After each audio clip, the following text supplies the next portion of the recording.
नमस्कार नमस्कार मंडळी आजच्या कार्यक्रमात मी ऋचा गद्रे आपलं स्वागत करते. आज गुरुवार, भारतीय सौर दिनांक 31 वैशाख शके 1948 अर्थात 21 मे 2026. मंडळी, मधमाशा ह्या आपल्या पर्यावरणामधला महत्त्वाचा असा कीटक आहे. मधमाशांमुळे परागीभवन हे खूप चांगल्या पद्धतीने होतं. फळं, भाजीपाला आणि वनस्पतींच्या पुनरुत्पादनासाठी मधमाशांचं कार्य हे महत्त्वाचं आहे. तेव्हा या मधमाशांचं संवर्धन करणं ही आता काळाची गरज आहे. त्याचबरोबर मंडळी, या मधमाशी पालनातून एक चांगला शेतीपूरक व्यवसाय देखील होऊ शकतो. तेव्हा या मधमाशी पालनाकडे आपल्या शेतकऱ्यांनी वळणं ही आता गरजेची गोष्ट आहे. मंडळी, आज गुरुवार, त्यामुळे तुम्ही उत्सुक असाल आपल्या माई, सदू आणि लक्ष्मी यांच्या गप्पा ऐकायला. चला तर ऐकूया गप्पा गोष्टी हा कौटुंबिक संवाद. याचं लेखन केलंय कोमल कळंबटे यांनी आणि यामध्ये मोरेश्वर जोशी, विद्या तावडे आणि ऋचा गद्रे यांनी सहभाग घेतला आहे. अव काय व आज लवकर कसे काय म्हणायचे? म्हणजे का येऊ शकत नाही की काय मी? नाही तसं नाही, येऊ शकता व, पण आज काहीतरी काम होतं म्हणालेलात ना दुपारी जाताना. मला वाटलं उशीर होतोय आज याया. जाणार होतो खरं, तर नंतर म्हटलं आज नको, उद्याला बघतो. तितकं काय महत्त्वाचं नव्हतं ते. असं म्हणताय? बरं आहे मग, आलाय तर वाईच मला मदत तरी व्हाल. करेन मी काय नाही म्हणत नाही हो, पण घरात आल्यासारखा जरा बसू दे निवांत, थोडा तरी दम खातो, मग तू म्हणशील ती सगळी मदत करतो बघ. काय ग, पण तू कुठं निघालेली म्हणायचीस? वय म्हणजे माईंकडं निघालेले. आज मेथांबा केला होता दुपारी. माई आणि अण्णा दोघांना पण आवडतो माझ्या हातचा. मग म्हटलं देऊन घेऊया. तसं पण तुम्हाला काय या उशीर होणार असं वाटलेलं होतं. मग म्हटलं तुम्ही येईपर्यंत जाऊन येईन. असं होय, बरं मग ये, जाऊन ये. तुम्ही पण येताव काय? वाईस बसून आलो असतो. आत्ताच आलोय ना, आणि अजून हातपाय पण धुतलेले नाहीत बघ. मला जरा येल लागेल, त्यापेक्षा तू ये जाऊन आरामात. बरं, अशी जाऊन आलेच बघा पटकन. काय कोण कुठं जाण्याची तयारी करतंय? मला वाटतं मी चुकीच्या वेळी आले की काय. बघ, अहो काहीतरीच काय बोलताव तुम्ही माईनू. उलट 100 वर्ष आहेत तुम्हाला बघा माईनू. अरे बाप रे, अरे एवढी काय करायचे आहेत ती पुरी झाली हो. बरं माईनू, तुम्ही आधी बसा बघू, मी आलोच. हातपाय धुवून. काय ग लक्ष्मी, मला सांग बघू, कुठे बाहेर जायची तयारी करत होतात की काय तुम्ही? अहो बाहेर कुठं नाही माईनू, तुमच्याचकडे या निघाले होते आणि तेवढ्यात हे आले. हो का? हा, पण बरं झालं तुम्हीच आलात तर. का ग, काय विशेष आहे? अहो दुपारी मेथांबा केला होता आज. म्हणलं तुम्हाला नि अण्णांना आवडतो ना, म्हणून वाईट चवीला आणून देत होते. अरे वा, छान मस्त. आण बघू ती बरणी आधी इकडे. काय सुरेख वास येतोय. हां, चवीला पण भारीच झाला असणार आहे, यात शंका नाही. काय रे सदू, तू आज ह्या वेळेला घरी कसा काय? अहो त्याचं काय झालं माईनू, दुपारनंतर तालुक्याला जाणार होतो कामासाठी, पण मग अचानक रद्द झालं. मग इथंच काय किरकोळ कामं होती, ती उरकली आणि म्हटलं आता घर गाठूया. तर इंग्रजीत म्हणतात ना काय तर सरप्राईज काय तर. अरे सरप्राईज. हा, तसं काय तर म्हटलं आपण पण देऊया लक्ष्मीला आज सरप्राईज. यांचं आपलं उगाच काहीतरी. अरे वा, अगं चांगलं आहे की. काहीतरीच. आता बघितलं ना माईनू, ढोल कसा दोन्ही बाजूनी बडवतात ना, तो असा. एकीकडं येल काढत नाही म्हणून भांडत बसायचं, आणि हा असा येल काढला की त्याची काय किंमतच नाही. आता बघितलं ना आपल्या डोळ्यांनी. तर आता हे लवकर येणार आहेत हे काय मला माहिती होतं का सपान पडलं होतं? घ्या, आता तुला आधीच माहिती असतं तर त्यात सरप्राईज काय ते काय राहिलं असतं काय, मला सांग. तू असं करतेस ना. बरोबर आहे सदू तुझं. नाही म्हणजे तसं नाही. लक्ष्मी, तू अलीकडे उन्हाळ्यात करायचे पदार्थ म्हणजे बघा, आंब्याची फणसाची साठ, तळलेले गरे, कोकम करायची बरंच कमी केलेस आता. वय हो माईनू, काय सांगू तुम्हाला, ह्या सगळ्या व्याप निस्तरायचा म्हणजे काय एकट्या दुकट्याचं काम आहे की काय? हां, तेही खरंच आहे म्हणा. अव तुम्हाला तर हल्ली आपल्याकडं पैरीची परिस्थिती काय आहे तर चांगलंच माहित आहे. हम्म. मग जास्ती काय करायचं घाट घातलेला नाही ह्या वर्षी. कोणावर अवलंबून राहण्यापेक्षा आपलं जमेल तसं वायच घरासाठी म्हणून जेवढं लागतं तेवढ्या पुरतंच करायचं नि गप बसायचं. खरंय. अगं हल्ली पहिल्यासारखं कोण भेटत नाही हं कामासाठी. सध्याच्या घडीचं सगळ्यात मोठं दुखणं आहे मायनू. हो रे. नाहीतर काय, पहिले कसं हे सगळं कराया वाडीतली कोण नाही कोणतरी यायची. मग त्यांना हाताशी धरून झटझट कामं हाता येगली करायचे मी. अगं आम्हाला पण माडावर चढायला कोण माणूस भेटत नव्हता. आपल्याकडे नारळ पाडायला येणारे नेहमीचे दादा आता वयोमानानुसार थकलेत, त्यामुळे त्यांनी नाही जमणार म्हणून सांगितलं. मग झाली ना पंचायत. पुढचे 4-6 दिवस तरी माणूस शोधण्यात गेले. वय आठवते की मला पण. तेव्हा अण्णांनी मला पण विचारलेली होतं. माणूस शोधून शोधून दमलो होतो मी त्यावेळेला. आता कोण भेटत नाही बघा. मग ती नारळ पाडायला असू देत नाहीतर घरातल्या कामांसाठी असू देत. तर म्हणतात ना, दाल भात लोणचा नि कोण नाही कोणचा, तशी गत हाय बघा अगदी समधी. पूर्वी सुकामण्याची ही सगळी कामं कराया 2-4 तरी बाई माणसं येत होती. दिवसाचा रोज देऊन अगदी 8-10 दिवसात सगळी वालवणं सुकवणं उरकून डब्यात जात होती. नि आता वाडीतली अर्धी घरं बंदच. मग कुणाला बोलवणार नि काय करणार. या बाकी खरं आहे लक्ष्मी तुझं. म्हणजे गावात आता औषधाला सुद्धा पैरी मिळत नाहीत बघा. आता हल्लीची शिकलेली मुलं त्यांच्या आईवडिलांसारखी पैरीची कामं करायला मागत नाहीत. त्यांना शिकल्यावर लगेच कंपनीत नोकऱ्या हव्यात. मग त्या कसल्या का असूनात, पण कंपनीत कामाला जातो अशी पुशारकी मारायला मोकले. खरंय. कधी कधी ना असं शांत बसले ना की आपले पूर्वीचे दिवस आठवतात बघ. मग असं वाटतं पुन्हा तो काळ आला तर किती बरं होईल. हां, एवढी प्रगती नव्हती पण विचारांची समृद्धी होती. माणसांकडे पैसे नव्हते पण मनाची श्रीमंती अफाट होती. हाक न मारताच धावून येण्याइतकी माणुसकी होती. नकळत आताच्या काळाची आणि जुन्या काळाची तुलना होते हा मग. आणि मनात विचार येतो की किती पुढे निघून आलोय आपण. अगदी मनातलं बोललो बघा मायनू तुम्ही. पहिले उन्हाळ्याची सुट्टी लागली की बायकांची दारासमोर ही वालवणं सुकवणं दिसायचीत बघा. मग त्यात साटं म्हणू नका, कोकमा म्हणू नका, आंबोशा काय, सांडगी मिरची काय, साबुदाण्याचे पापड काय, ह्या नाना तरा बघा अगदी. खरंय. पण आता अंगणच ओस पडलेत. ती सजतात कधी तर शिमग्याला, गणपतीला, दसऱ्याला. नाही म्हणायला कोरोनाच्या टायमाला शहरातल्या नोकऱ्या गेल्या म्हणून ज्यांनी गावाकडची वाट धरली नी त्यांना मात्र कळलं खरं समाधान गावातच आहे म्हणून. म्हणूनच आपल्या जमिनी कसायला घेतल्यानी आणि त्यातनं नोकरीच्या दुप्पट पैसे कमावले नी त्यांनी. तर काय, आता जास्त लांब कशाला जा.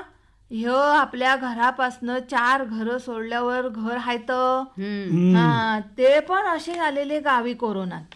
काम नाही करत होते नि काजूच्या बागेत लक्ष घातलं नी आणि आता 4 वर्षापूर्वी प्रक्रिया युनिट काढलं नी आहे. आता बोला, त्यात आता त्यांच्या मुलीनं पण पदार्थांवर प्रक्रिया करणारे अभ्यास असतात ना, तर बघा त्यातलाच काहीतरी कोर्स केला आणि आता चांगला जम बसवलं नाही बघा. हो ना, मीही ऐकलंय हा त्यांच्याबद्दल. मध्ये काहीतरी नवउद्योजक म्हणून तिची मुलाखतही घेतली होती म्हणे. काजूगराचे वेगवेगळे प्रकार असतात तिच्याकडे विक्रीसाठी. त्याला बाहेर खूप मागणी आहे म्हणे. तर मेहनतीची तयारी हवी बस तुमची. बाकी मार्ग तुम्हाला आपोआप सापडत जातात बघा. आता जिच्याबद्दल तुम्ही बोललाव ना, तिच्या युनिटमध्ये काम करायला 10 माणसं आहेत बघा. एवढंच कशाला पाहिजे.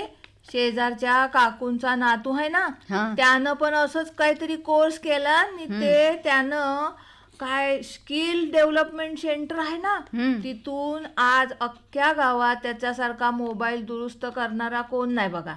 किती डिमांड आहे त्याला. नोकरीत पण कमवले नसतील एवढे चांगले पैसे मिळतात आता त्याला. आता तोच पोरगा त्याच्या सारख्या 4-5 मित्रांना घेऊन चौकात एक छोटेखानी दुकान सुरू करतोय. आणि त्यात मोबाईल बरोबरच फ्रीज, गिजर, पंखे दुरुस्ती, एवढंच काय तर AC, कूलर दुरुस्ती करून मिळणार आहे. अरे वा. म्हणजे वेगवेगळे अभ्यास केलेली ही पोरा एकत्र येऊन ही सोय करणार होय. अरे वा, छान आहे की हे. म्हणजे गावातल्यांना कधी गरज असेल तर बाहेर कुठे न जाता ही सोय गावातल्या गावातच मिळणार त्यांना, असंच ना? एकदम बरोबर. 4 दिवसापूर्वी त्यातला एक जण जागा बघत होता ना, तेव्हा मला समजलं. लवकरच सुरू करतील म्हणालाय तो. चला, हे उत्तम झालं. मग गावात पण बऱ्याच सोयीसुविधा मिळत आहेत, ही चांगली गोष्ट आहे. आत्ताच तुम्ही म्हणालात ना तसे प्रक्रिया उद्योग, वेगवेगळे कोर्सेस, हे स्किल डेव्हलपमेंट म्हणजे कौशल्य विकास आधारित शिक्षण पद्धतीत मोडतात. हां, अशा शिक्षणामुळे आपल्यातल्या कौशल्यांचा विकास होऊन त्याचा अर्थार्जनासाठी उपयोग करून घेतला तर नोकरीची आवश्यकताच भासणार नाही. 100% करेक्ट बोलला बघा माईनू. कितीतरी कोर्स असे आहेत की ते केल्यानंतर 0 रुपयांची गुंतवणूक करून व्यवसायाची सुरुवात करू शकतात माणसं. तर काय, माझ्या मैत्रिणीच्या मुलीनं 2-3 वर्षापूर्वी शिवणकामाचा बेसिक कोर्स केला होता. नंतर त्यात आणखीन पुढचं ती शिकली आणि त्यानंतर घरातनंच टेलरिंग सुरू केलं. गेल्या 3-1 वर्षात चांगला जंग बसवला नाही माईनू. आता तर नवरीच्या कपड्यांच्या पण ऑर्डरी घेते. 1-2 हाताशी धरून घरातनंच सगळं सांभाळते. मग काय, असं कौशल्य आधारित शिक्षण घेतलं ना की नोकरीसाठी जसं घर सोडावं लागतं ना, तसं यासाठी लागत नाही. आपण आहोत तिथूनच त्याचा श्रीगणेशा केला तरी चालतो आणि प्रामाणिकपणे व्यवसाय वाढीसाठी प्रयत्न केले ना तर त्यात नक्कीच यशस्वी होता येतं. हे तुम्हीच सांगितलेल्या आत्ताच्या उदाहरणावरून सिद्ध होतंय नाही का? अण्णा नेहमी म्हणतात, नोकरी करणाऱ्यापेक्षा नोकरी देणारा बनावं, ते हे असं. एकदम बरोबर. हां, पण काय पण म्हणा माईनू, आपल्याकडनं ना प्रक्रिया उद्योग येणं गरजेचं आहेत बघा. म्हणजे आहेत, अगदीच नाही असं नाही, पण अजून असायला हवेत आणि ते वाढायला हवेत. हो ना, अरे ते तर हवेतच, यात शंकाच नाही. पण लोकांच्या गरजेनुसार आवश्यक सेवा पुरवल्या ना तरी त्यातूनही व्यवसाय निर्मितीला मोठ्या प्रमाणावर वाव आहे. हा म्हणजे माईना काय म्हणायचं आहे तर आलं थोडं माझ्या लक्षात. बरोबर, येणारच. अण्णांचाच शिष्य तू, म्हणजे ताकभात लगेच लक्षात येतो. मग काय. मग मला पण सांगा कुणीतरी. अगं म्हणजे बघ, आता पर्यटनाचा हंगाम सुरू आहे ना, त्याच्यावरनं बोलतायत त्या. काय बरोबर की नाही माईनू? अगदी बरोबर. असा वय. हां, म्हणजे बघ ना, बाहेरून आपल्याकडे किती लोक येतात. म्हणजे आपली लोक सोडल्यास पर्यटक म्हणून येणाऱ्यांचा आकडाही आता खूप मोठा आहे. अशावेळी सगळ्यांनाच हॉटेल, लॉज मिळतातच असं नाही. किंवा मग बऱ्याचशा लोकांना होमस्टे हा प्रकार आवडतो. अगदी बरोबर माईनू. मग अशा लोकांना घरगुती वातावरणातलं, घरगुती पद्धतीचं जेवण, जवळची पर्यटन स्थळं बघतानाच त्याची माहिती देण्यासाठी मार्गदर्शक, आवश्यक असेल तर फिरण्यासाठी चालकासह गाडी, अशा वेगवेगळ्या गोष्टींची गरज असते. आणि ती सेवा पुरवली तर त्यातूनही अर्थार्जन होऊ शकतं. काय वय त्यात पण ना माईनू, लोकांना गावातल्या वातावरणाचा ओढा जास्ती आहे बघा. असणारच रे, साहजिकच आहे. शहरातल्या रोजच्या स्पर्धेला कंटाळलेली ही माणसं निवांतपणाच्या, आरामाच्या आणि समाधानाच्या शोधात येतात. आणि हे सगळं गावाशिवाय कुठं मिळणार त्यांना, नाही काय? हो ना, म्हणूनच म्हणते, गाव सोडण्यापेक्षा गावात असलेल्या ह्या जमेच्या बाजूंचा फायदा उचलत त्याला कौशल्याची जोड दिली तर गावातही स्वतःचा व्यवसाय, उद्योग नक्कीच सुरू करता येईल. एकदम बरोबर माईनू बोलला. अरे हो सधू, सांगायला आले होते ते विसरलेच मी. बघितलंस, हे असं होतं गप्पांच्या नादात. चालायचं जो माईनू. बरं बोला, काय म्हणत होतात तुम्ही? अरे काल अण्णांना तलाठ्यांचा फोन आलेला. हां, त्यांच्याशी बोलणं झाल्यानंतर ते वाटतं तुला फोन करत होते, पण तुझा काही फोन लागला नाही. मग मला म्हणाले, उद्या जरा सदूकडे जाऊन ये आणि पंचनामे सुरू झालेत एवढंच त्याला सांग, बाकी तो सगळं बरोबर करेल. याआधी या विषयावर आमचं बोलणं झालं असल्यामुळे त्याला सगळं माहिती आहे. होय मायनू. पंचनामे तर आणि कसले म्हणायचे? सदू, आता सांग बरं, काय गौडबंगाल आहे हे? आणि लक्ष्मी म्हणते तसं हे कसले पंचनामे आहेत? लक्ष्मी, आंबा काजू नुकसानीचे पंचनामे आणि कसले? वाटलंच, पण तरी मनात आलं एवढ्या लवकर कसे असतील? मग तेच तर आहे ना. अरे वा, शासनाने यंदा कामाला गती दिली म्हणायची. होय, महसूल विभाग आणि काय म्हणताव ना कृषी विभाग आणि ग्रामपंचायत मिळून हे सगळे पंचनामे करणार आहेत. असं का? बरं. होय. ह्या टायमाला सुरुवातीला थंडी चांगली पडली होती, त्यामुळे मोहर पण चांगला आला. पण नंतर मात्र काय गणित बिघडलं काय माहीत, आलेल्यातला निम्मा मोहर पण शिल्लक राहिला नाही आणि जो राहिला त्यातलं पण निम्मच पीक हाताशी आलं. बरोबर आहे. कडक ऊन आणि अवेळी झालेल्या पावसाचा उत्पादनावर चांगलाच परिणाम झाला. म्हणूनच नुकसान आणि उत्पन्नाची गोळाबेरीज मांडताना नाकीनऊ आलेत लोकांच्या. आणि म्हणूनच तर पंचनामे लवकरात लवकर पूर्ण करायचे आहेत. हो का? आता एक समाधानाची गोष्ट म्हणजे अलीकडे अधिकारी बांधावर येऊन पाहणी तरी करतायत. पुढच्या 4 दिवसात अहवाल पाठवायचा आहे ना, म्हणून आता सगळ्यांची धावपळ सुरू आहे. अच्छा, म्हणजे म्हणून तुला अण्णांनी ही कामगिरी दिली होय? म्हणजे ज्यांना माहीत नाही त्यांना सांगायचं आणि त्यांच्याकडून योग्य ती कागदपत्र गोळा करून घेऊन ती अधिकाऱ्यांपर्यंत पोचवायची. अगदी बरोबर. अण्णा आणि आम्ही गेलो होतो ना गेल्या आठवड्यात तलाट्यांच्या ऑफिसात, हां, तेव्हाच माहिती घेऊन ठेवलेली होती. मग त्यानंतर कामगिरीला सुरुवात पण केलेली. शक्य होतंय तेवढ्या सगळ्यांशी बोलून झालेलं आहे. आणि तुझं काय? मग तूही करून घेणार आहेस ना पंचनामा? तू तयार ठेवलीस का तुझी कागदपत्र? बाकीच्यांचं झालं म्हटल्यावर आता मी माझा मोर्चा माझ्याकडंच वळवलेला आहे. आधार कार्ड आहे, बाकीचं शोधतोय. मायनू, तुम्हाला ती म्हण माहिती आहे काय हो? कोणती ग? झाला अव तीच हो, दिव्या खाली अंधार. त्याचं आता काय हित आलंय सांग मला. नाही म्हणजे तो दिवा कसा दुसऱ्याला उजेड देतो, पण त्याच्या खाली मात्र अंधारच असतो, तो हा असा. हा, राहू दे एवढं पण काय नाही. हा, आणि त्यासाठी मीच लवकर आलेलो आहे. बघितलं मायनू. आणि मगाशी काय म्हणत होते? काय तर म्हणे, काय बरं तो शब्द वापरला नाही मगाशी. हा आठवलं, सरप्राईज. काय तर सरप्राईज म्हणे. अहो मायनू, ह्यांचं शोधणं म्हणजे अख्खं कपाट उपसून ठेवलं नाही आहे कालपासनं. पुरुषांना ना कागदपत्र शोधायला सांगितली की घरात वादळ आलंच समजायचं. तर काय हो, तरी सांगते तुम्हाला मायनू, 2 दिवसांपूर्वी ह्यांना कुणाशी तरी फोनवर बोलताना ऐकलं होतं. तेव्हाच समजले होते की काहीतरी सुरू आहे म्हणून, पण नेमकं काय तर समजत नव्हतं. तरी पण तुम्हाला सांगते, अंदाज लावत मी आपली इकडं तिकडं ठेवलेली कागदपत्र गोळा केली आणि एकत्र करून ठेवलेली होती. असं, मग सांग बरं काय काय ठेवलंस ते. मी सगळी यादी लिहून ठेवले बघा. थांबा जरा दाखवते. हां, हे घ्या. हे काय तर तुमचं ॲग्रीस्टॅक. हां, ॲग्रीस्टॅक, फार्मर ID, आणि ही तुमच्या आधार कार्डची झेरॉक्स बघतलं, आणि हा 7/12 उतारा, आणि हे बँकेचं पासबुक. शाबास, किती अरे चांगलं वा. काम केलंस. हा, लक्ष्मी, तू तर हुशारच आहेस. म्हणजे हे सगळं बघून तूच गावची मिनी तहसीलदार झाल्यासारखी वाटलीस. आणि सदू, बघितलंस? आता काय म्हणणं आहे तुझं यावर? बोल बघू. हाताची घडी आणि तोंडाला कुलूप, काय बोलायला जागा शिल्लक ठेवली नाही बघ. पण खरं सांगू मायनू, लक्ष्मी हाय म्हणूनच मी आपला बिंदास बाहेर पडतो. हा, नाहीतर मी साध्या बँकेच्या पासबुकासाठी अजून कपाटात शोधाशोध करत बसलो असतो मी. पुरे तर पुढचं सगळं मला निस्तरायला लागणार वाढीव काम डोळ्यासमोर दिसलं होतं मला. त्याच्यामुळे मी सगळं गोळा करून ठेवलं. पण एक मात्र आहे हा, शेती म्हणजे धीराचं काम. नुकसान झालं म्हणून खचायचं नाही. शेतकरी पडला ना तरी पुन्हा उभा राहतो. माती त्याला ताकद देते, हेही तितकंच खरं. वय मायनू, एकदम खरं बोलला तुम्ही. बरोबर आहे. आणि आता सरकारकडून मदत मिळाली तर थोडा दिलासा मिळल. हां, मिळेल ग, पण वेळेत कागदपत्र द्या हा, नाहीतर नंतर म्हणाल माझं नाव राहिलं म्हणून. नाही, उद्याच्यालाच जाणार आहे मी, कृषी जा. अधिकाऱ्यांना भेटणार आहे. माझ्याबरोबर असतील अजून 4-5 जण.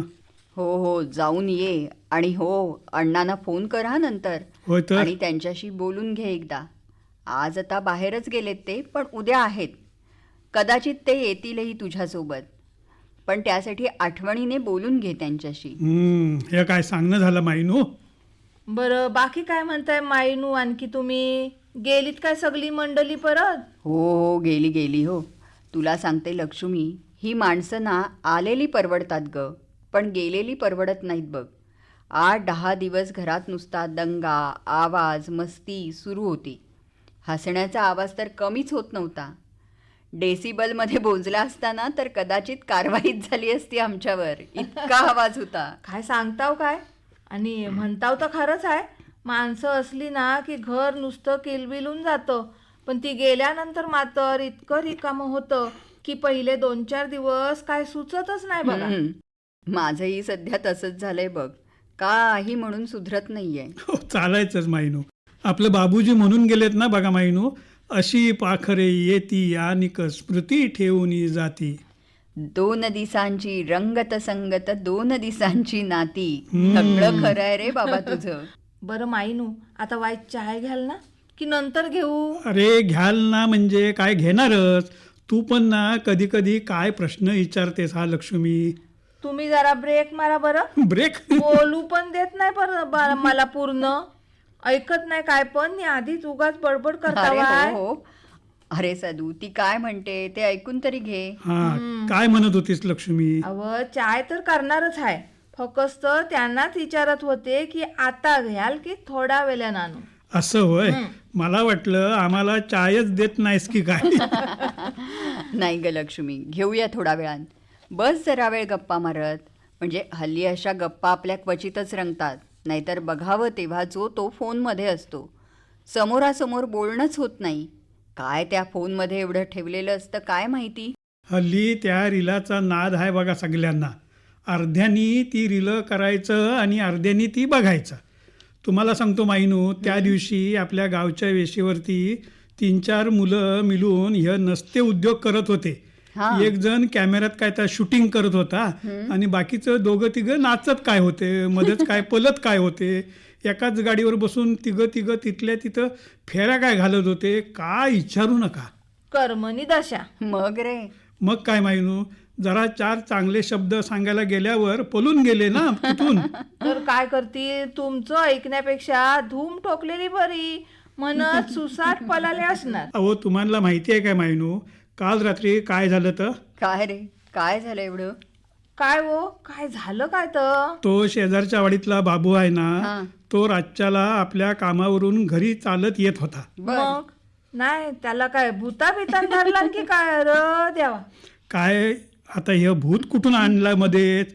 आणि आता तुझं काय बोलताना मध्ये मध्ये पूर्ण ऐकून घे ना आधी. असू दे रे, बोल तू. हा बरं, तर काय तर पुढचं सांगा. रातच्याला चालत घरी येत होता म्हटल्यावरती वाटणारच नाही काय हो माहिती. उगाच ना ही लक्ष्मी माझं काय सांगत असतो ना मी, तेव्हा मी मध्ये मध्ये डिस्टर्ब करते मला. आता काय डिस्टर्ब करत नाही, काय सुद्धा बोलत नाही मी मध्ये मध्ये. बोला हा, तुम्ही. तर तो शेजारच्या वाडीतला बाबू आहे ना, तो रातच्याला आपल्या कामावरून घरी चालत येत होता. हा. अहो तर सांगितलं ना एकदा. माझे आई जरा गप्प बस, बोलू दे तर ना मला. बोला, एकदा काय तर सगळं ऐकून घे आणि मग नंतर काय तर एकदाच बोल. आणि आता मध्ये मध्ये बोललीस ना तर तुला अजिबात सांगणार नाही काय झालं पुढं तर ते. नाही आता सॉरी बरं. काय ऐकायचंय बघा मला काय तर आधी. हे बघा, तोंडावर बोट ठेवूनच बसले. बोला आता तुम्ही. अरे काय चाललंय तुमचं दोघांचं? काय नाही, तुम्ही नका लक्ष देऊ तिकडं. हा तर आमचा नेहमीचाच असा विषय असतो. बर, काय ते सांग आता पुढे. हा, तो शेजारच्या वाडीतला बाबू आहे ना, तो रातच्याला आपल्या कामावरून घरी चालत येत होता. बघा बोलली मध्ये. अहो पण आता तुम्हीच विचारलं ना की मी काय सांगत होतो, मग मी सांगितलं की तुम्ही काय सांगत होतात. तर घरी येताना तो एकटाच होता म्हणून फोनवर रील काय तर बघत चाललेला होता. आणि मध्येच त्याच्या फोनच्या बॅटरीचा स्फोट झाला ना हो. बाप रे, अरे काय सांगतोस काय? अहो काय सांगताव काय, बाप रे बाप. मग काय लागलं की काय त्यास? अगं मग काय, हातातच फुटला ना फोन. मग अगदी सगळ्या हाताला नाही पण बोटांना चांगलाच मार लागलेला आहे. हा, मग उपचार वगैरे? अहो, काल रातच्यालाच नेलीनी त्याला दवाखान्यात. तसा बरा आहे तो, पण भीतीच ना एक प्रकारची. तर काय, फोन चार्जिंगला लावला तरी तो तापतो काही वेळा. आणि मुळात तो सारखा वापरणं चूकच आहे. खरं तर कामापुरता, म्हणजे आलेला फोन घ्यायला किंवा फोन करायला एवढाच त्याचा महत्त्वाचा वापर आहे. पण हल्ली सगळे दिवस त्यातच असतात. मिळाला वेळ की घेतला फोन हातात आणि काय म्हणालास मगाशी ते, हां, रील बघत बसतात. आणि मग डिव्हाइस तापलं की मग होतात अशा दुर्घटना. होय तर आता हे केवढ्याच पडलं बघा. नाही, हे घडलं असलं ना तरी हे कुणासोबतही असं घडू नये हा. म्हणून कुणाला सांगायला गेलीस ना तरी काही फरक पडणार नाही बघ. अगं उलट आपल्यालाच वेड्यात काढतील. हां, आणि त्याच्यावर रील काढून बाकीच्यांना बघायला टाकतील. कलियुग म्हणतात ना तर ह्यच. आणि काय? बरोबर आहे. पण तरीही आपण आपलं सांगायचं काम काही सोडायचं नाही हा. म्हणजे ज्याला पटेल तो घेईल, ज्याला नाही पटणार तो सोडून देईल. वय वय खरं आहे. अरे बापरे, बोलण्याच्या नादात किती वेळ गेला समजलंच नाही बघ. मला आता निघायला हवं, म्हणजे अण्णासुद्धा घरी येतील आता. हां, हे काय बरोबर नाही हा माहिनू. आता तुम्ही अशाच गेलात ना तर सदू स्पेशल चायला तुम्ही मुकाल. असं होय. मग ही संधी कशी सोडायची बरं? म्हणजे सदू स्पेशल चहा पिण्याचा चान्स काही वारंवार मिळत नाही, त्यामुळे मी तर अजिबातच सोडणार नाही हा चान्स. आता कसं बोलला? ही अशी पक्कड चाय बनवतो बघा माहिनू, की तुम्ही सारखं सारखं म्हटलं पाहिजेत की ही चाय कधीच प्यायलेली नाही म्हणून. तर काय काय ते स्वतःचं कौतुकच म्हणे. नि काय तो तोरा, जसं काय जगातली एक नंबर चाय बनवतात आमचे हे. मग बनवतोच मी दुनियेतली एक नंबर चाय. अरे अशी जादू आहे म्हणून सांगू या हातात. माहिती आहे आम्हाला हा. पण तुमची सदू स्पेशल चाय आम्हाला आजला मिळणार आहे की नाही, की आम्ही नुसतंच कौतुकच ऐकत बसायचं आहे? असं कसं? आत्ता आणतो बघ. काय ग तू पण त्याला बोलतेस? हे असंच बोलतंयस कायम. तर काय करणार आता? ह्यांना थांबवलं नसतं ना तर अजून 10 मिनिटं तरी ह्यांचं सदू स्पेशल चाय पुराण काय थांबलं नसतं.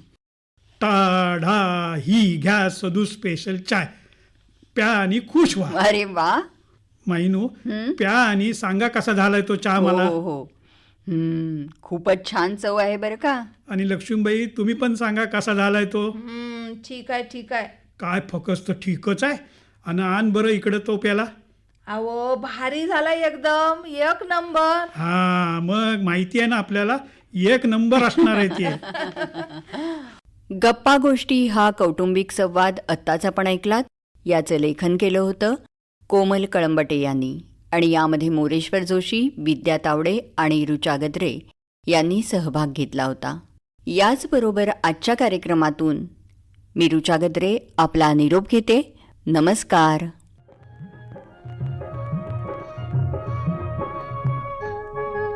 Thank you.